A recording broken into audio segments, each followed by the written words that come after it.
Ụtụtụ ọma nọ ụmụ ọdịnala Igbo.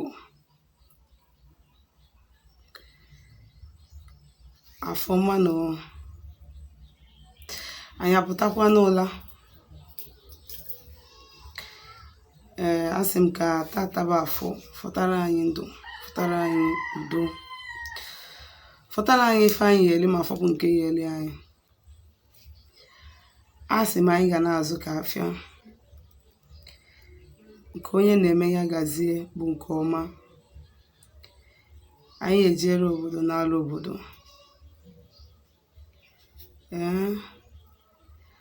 Anyị si ọ bịara egbu anyị ka o gbuo onwe ya. Onye na-agọrọ anyị ọfọ ndụ, anyị siri aja ana chụọ ha ọsọ. Onye na-agọrọ anyị ọfọ ọnwụ, anyị siri aja ana chụọ ha ọsọ. Anyị siri egbe belu gobelu ma nke esibi ebekwana nkwụkwa ya. Si na ụgbọ anyị ji wee pụọ tata bụ afọ dị mma, mana nke anyị eji wee nata ya aka ya mma. Asị m onye gwọrọ anyị ọgwụ ya saa n'ọnụ, ọ sacha n'ọnụ ya nwụọ. Otu anyị kwuru ya ka ọ dị. Ndị mgbasịa na-agbasịa, ndị nkajọsịa na-akajọsịa. N'ofe anyị gọrọ tata bụ afọ ka anyị gọrọ na Nkwọ, gụọ na Eke gị ọnụ Orie, gụọ na Afịa na-anọ n'ụbọchị na-anọ ise. Aka m bụkwa onye Eke gị, nwaada agbara ọma ụzọ mmiri. Sitekwa na abụ m onye mgbasa ozi ụmụ ọdịnala Igbo, bụrụkwa dibịa Igbo. Anyị na-agba afa dị very deep ma na-alụkwa ọrụ mmụọ dị iche iche. Tata bụ afọ n'ọgụgụ izu n'ala Igbo, bụrụ mbọsị aja ana. Anyị na-ekene aja ana Igbo, na-ekene aja ana Biafra, na-ekene aja ana steeti dị iche iche na Igbo, na-ekenekwa aja ana ngwuru be nna anyị dị iche iche.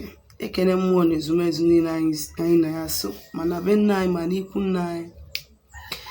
Na-asị na ọfọ niile anyị na-agọ na aja niile anyị na-achụ, na ha ga-anarị ya, na chi anyị ga-abịakwudoro anyị mee ka anyị pụta ife ise.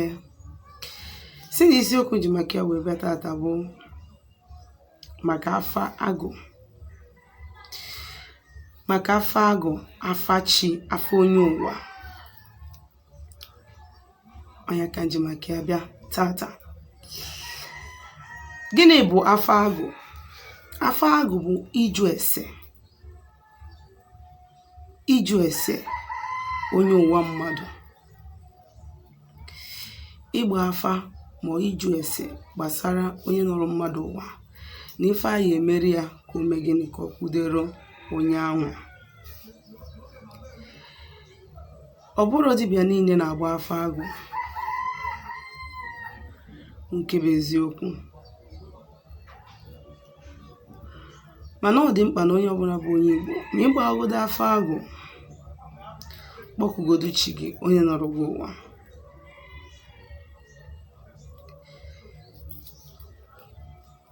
O nwere ife na-eme ndị mmadụ na-emeghasị, ndị mmadụ na-akọghasị, mana achọrọ m ịgwa gị bụ onye Igbo na-ene m anya. Ịbata n'ọdịnala Igbo, kpọkwa ezumezu mmụọ gị na ha so. You all have for direction. They will direct you. You all have to guide you to the right path, to the right person. Onye ya ezighị ụzọ eziokwu, zie gị ụzọ ndụ. Maka na ana m ekwu ya ekwusi ike. There are lots and lots of wolves out there claiming to be dibịa ọdịnala. Some are ndị ike mbute, some are occultic and evil men claiming to be dibịa ọdịnala. Some enwe okwu dị ihu ọrụ, mana fasi na ha bụ ndị ọrụ. A na-akụziere ndị mmadụ nonsense. Ọ bụrụ ya ka m bịara ikwu taa, mana okwu bụ ihe na-akpata okwu. Ya bụ okwu nji maka ya wee kwube ihe a bụ maka ndị a na-asị na chi dị iche, onye ụwa dị iche. Ọ dị ka mmadụ ịpụtasị gị, ndị a na-asị na chi dị iche, onye ụwa dị iche, ị jụọ ha kedu onye bụ onye ụwa, asị gị na onye ụwa bụ onye nwụrụ. The body are decomposed, the spirit, the soul now came back to dwell in another flesh. Just the soul now nachiteze azụ in another flesh. N'anya bụ onye ụwa. Isize ha gị na-ebuchi asị na chi bụ mmụọ na-ede afụ ya akọba bla bla bla bla bla. Onye ọbụla si gị weta ego ka o meelu gị chi gị iche, meelu gị onye ụwa gị iche, nene ya ọfụma. Mgbe ị na-enye chi nri ka ị na-enye onye ụwa iche nri. Mgbe ị na-akpọtụ chi gị, ọ ka bụ onye ụwa gị ka ị na-akpọtụ, na-enye ya nri. Ọzọ dị ka ibe ya bụ, o nwere ndị, many people, if not everybody self, nwere mmiri na-eso ha, mmiri chi ha, mmiri ha si na ya wee bịa ụwa. O nwere ka ọ bụrụ ya maka ha na-ekwu maka ya, don't know. Onye ọbụla nwere arụsị na-esi ya. O nwere ka onye ọ bụrụ ya maka ha na-akpọchi amaka amahọ. Mana chi onye ụwa bụ one spirit.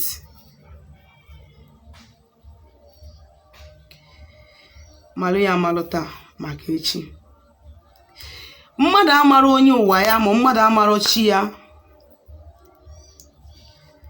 na-ebute ọnwụ erughị eru. Ọ na-ebute nyanya. O nwere ike ime gị nwa bụ nwa agbọghọbịa, ị na-face different kind of rejection or relationship failure. Ị ya mana onye ụwa gị na-agbagharị from one pastor to another. Ị ya mana ọchị gị onye nọrọ gị ụwa, ị na-agbagharị from one church to another. Ị na-eje na-asị gị bịa ka alụ ọlụ gị ọlụ ka eke okeke ma okore. Mana the simple thing na-enye gị nsogbu bụ gịnị? Onye nọrọ gị ụwa.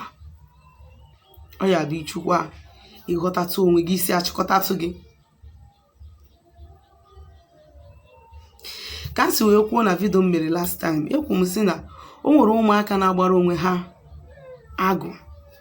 Ọngụ nwatakịrị akpọrọ bịa na nke m, nwatakịrị nwaanyị ya debe 9 years. Asị na afọ na-asị ya continuously, onwebe ebe a na-ejebe. Ejego n'ụlọ ọgwụ, jee na dibịa mgbọrọgwụ na-eri ọgwụ dị iche iche. Mana ka m gbara afọ bụrụ na onye ụwa na-enye ya nsogbu, mgbe gwa ndị be ha ihe a ga-ana melu n'isi the girl, and ya meli ya data arụ ana. Ifuru na ya bụ nwata ejigoro aka ya wee megide wee gbara onwe ya agụ. Mmadụ amarochi ya na-ebute ọnwụ ike. Mụnwa na-agwa gị eziokwu. O nwere onye mgbaala afa yesterday, ọ bụrụ na ọnwụ na-ada n'isi ya, wee jụọ sị ọ mmadụ chọrọ igbu ya. Mba, onye ọlụ ka ọ bụ, ka anyị ma ma ndị kpọrọ ọlụ chọrọ iwepụ ya. Asị mba. Wee jụọ sị o nwere onye tụrụ ya na-arụsị. Asị mba. Wee jụọ sị onye ụwa ya. Asị ndị Igbo tụrụ n'okwu wee sị na chi onye adịghị n'izu n'isi na-acha ya awọ. Chi onye adịghị n'izu n'isi na-acha ya awọ. Ya bụ na onye ya na chi ya dị na mma na-eme gịnị? Na-ebite ndụ aka. A sịkwa na chi bụ chi nwe ndụ, chi ji oke, chi bụ ụzọ.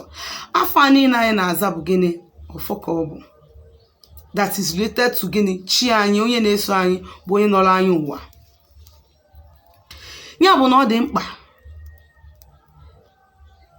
n'ige nwa bụ onye na-anata n'ọdịnala Igbo bụrụ n'obi n'ihe izi ihe eme bụ gị na ịchụkwa chi gị, anọta ijije gwọ ọgwụ si na ị na-eme omenala ma na ị na-eme ọdịnala, ma ọ jee sị ka ije lụọ ite ị ga-abụ iburu na ka ị ga na-adara gị aka nri aka ekpe. Malụ amalụ na chi gị na-eme gịnị? Chi gị na-eje gị na-achụtara gị ego. chi gị ga-eme gị introduce to all the entities of powers niile gị na ha so na-ayọtalụ gị oke gị.